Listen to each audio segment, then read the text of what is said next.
Hello, Gina and World of Warners. How are you? Hump day. We're having a hump day hair issue, it seems like. My hair is in survival mode. I put special conditioner in mine for my curls, and I felt like it looked greasy. But you say it looks good, so I do think it looks good. Okay, I will take that. Yeah, it's like show hair. Show hair. Happy hair, hump. great show Happy hair. hump day. Hey, by the way, have you heard of something called the chive? Should I? Is it food based? Is it about food? You would think it is. I think it's very male oriented, but a male friend of mine, I texted him today and said, happy hump day. And he said, oh, it will be from the chive. And I'm like, what's the chive? He's like, oh, look it up. You'll thank me later. It's an app. And it's like an app with like all kinds of like crazy funny things of the day. But I did find like some funny Lucille Ball things. But I think it's really geared towards men because there's a whole section on women. And he said, well, hump day is the day where they post pictures of women and their humps. And he was waiting for his notification of humps. And I'm like, well, have fun with that. So that's my informal quickie tip for the men who watch us. The chive. They probably are all on it anyways, whatever that is. It's like a total male app. So I've never heard of it. Something new I learned today. Very good. Humps. Meanwhile, I sent him back a picture of an email that I got, someone pitching an underwear line, a male's underwear line to us for us to promote this male underwear line. And in it was a mighty fine picture of a man in his underwear. And I'm like, this is my kind of chive. Yeah. I like a different kind of set of humps. We have talked about promoting big girl panties with the Women Your Mother Warned You About logo on it. We just have not gotten around to that because we're just always occupied with business activity. Which leads me to my quickie tip. Very good. So my quickie tip of the week is have fun with your funnel. Have fun with your funnel. Take that any way you want on hump day. Sales funnel, which I know is like I'm not even crazy about the term sales funnel, but all of a sudden business has started coming in for fourth quarter, and it's all been based on all the work I've been doing for the past 3 to 4 months, all of the conversations, all of the proposals I put out there. And, you know, when we get in the moment of trying to like build business and get more business, we sometimes can have this like little panic, like, oh my gosh, I'm waiting for money to come in, waiting. No one's, and then all of a sudden it just comes in like a wrecking ball. I'm sorry, this is a song. It comes in like a tidal wave, right? So it's just a reminder to have fun in the process with your sales funnel, because if you stay at it, business does show up, and then you're like, oh my God, how am I going to do it all? That's my quickie tip of the day. Have fun with it. And you know, I'm in that place right now because of my shift over to the mortgage industry. So I basically just like make my list in the morning of who I'm going to call and just call. But I don't know, in my past life of sales calls, I haven't had as much fun as I'm having right now because it's a bunch of people that I know. So I'm basically just calling them up and letting them, making sure they know what I'm doing now, and then following up, you know, asking for a micro commitment of, can I follow up with an email, and can we, you know, all these things. But it's a lot of fun, and it doesn't feel like rejection, even though a lot of these folks have their list of preferred lenders at this point. But that's okay for me because I know that eventually it'll come around. And like you said, I just keep grinding the phone calls, because soon enough, it is inevitable. If you make enough calls, then the business will come in. But the key is that you've got to make the calls, and you can't get frustrated when it's not working. Yeah. And sometimes, like you just pointed out, Gina, it takes a couple of months of really hitting it before it starts to hit like legit. hit legit. I like that. Before it hits. It's good. And I know we've been hinting at some of the stuff going on. We've both been kind of occupied, but sounds like everything is a tidal wave right now for you. So that's excellent. Ooh, yeah. So, and now leveraging that, right? So one of our newest contracts puts us in Dallas for 4 months consecutively. And so now I'm going to go back out there and hit all of those Dallas prospects that I've been working to, because here's another kind of tip related to the tip. Sometimes just full of tips today. Sometimes, people don't want to commit because they're fearful of other parts of the commitment, if that makes sense. So for someone like me going into a market to do training because I'm going into their market and I'm not normally there, I think there's an underlying fear of, we can't afford your travel and how much more is that going to cost? And I think that's like an unspoken fear that it's going to cost more for me to come in. So it's kind of like a cool approach to be like, hey, I'm already going to be there. Why not add me on to your schedule that week? There you go. That was a tip to the tip. Tip to the tip. Tip to the Very tip. Good. And my quickie tip is to address anyone who is getting overwhelmed, because last week the tidal wave of blessings and combined with sleep deprivation from my fabulous puppy, I was completely depleted. No. Gina knows it. Yeah. To like mega bitch status, if truth be told.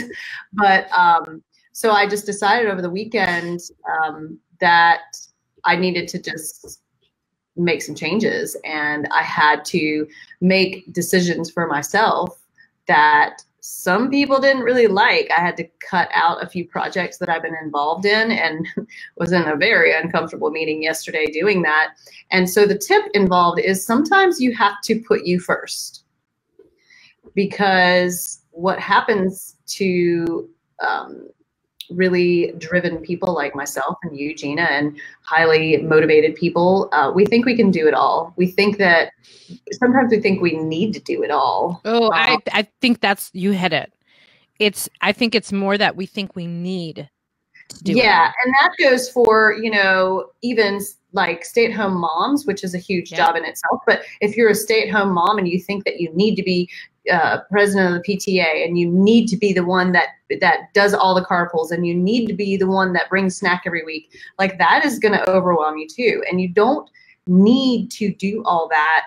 What you need to do is make sure that you are taking care of you. And that's what I decided for myself, because I was just like, it was not good. And I was completely depleted and upset about it and felt pulled in too many directions. So, and I'll do that because I'm like, I can do this. I can balance it all. I can make it work. I can do this. I don't want to let anybody down. But the problem was I was letting myself down for what I really want to be focused on. So I had to really just chop a few things out. And then suddenly I felt really good about it. Like it was that meeting yesterday was like, there was some people that were not happy with me stepping back from a situation. But when I left there, I was like, yes, I feel like I can breathe again. And it was all worked out. I didn't leave anybody high and dry. I did it properly. And, I'm still available for those people for what they need. But you've got to put yourself first sometimes. And even that, though that may sound selfish, that you're not putting your family first or you're not putting your job first. If you're not putting yourself first and your sanity and your sleep and your self-care, then you're not going to be good for anybody. If you crash and burn, which I was drastically close to doing, then nobody's getting anything, Yeah. Very. And it takes a lot. It takes a lot to push me to that point, because I've done it many times. It does take a lot to push you. Same with me. But when it happens, it's not pretty. Totally not pretty at all. That's why this is as good as it gets. Like I can't even, I'm doing good. I'm in human mode today, but I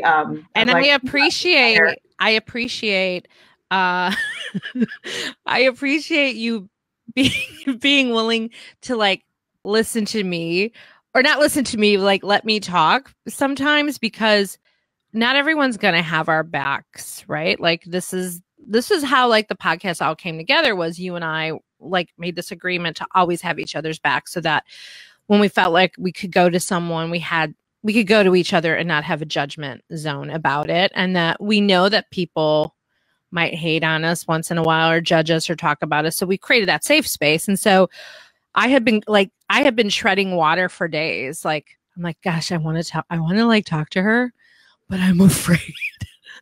Well, and I that was part of what, when you mentioned that to me, I'm like, I don't want that to be the perception. And this was, something that I mentioned before, either in a podcast or another Quickie tip, is you don't want people to have that perception of you that you're so busy that you don't have time to serve them in what you do, or that I'm so busy I don't have time to listen to a friend when they need me.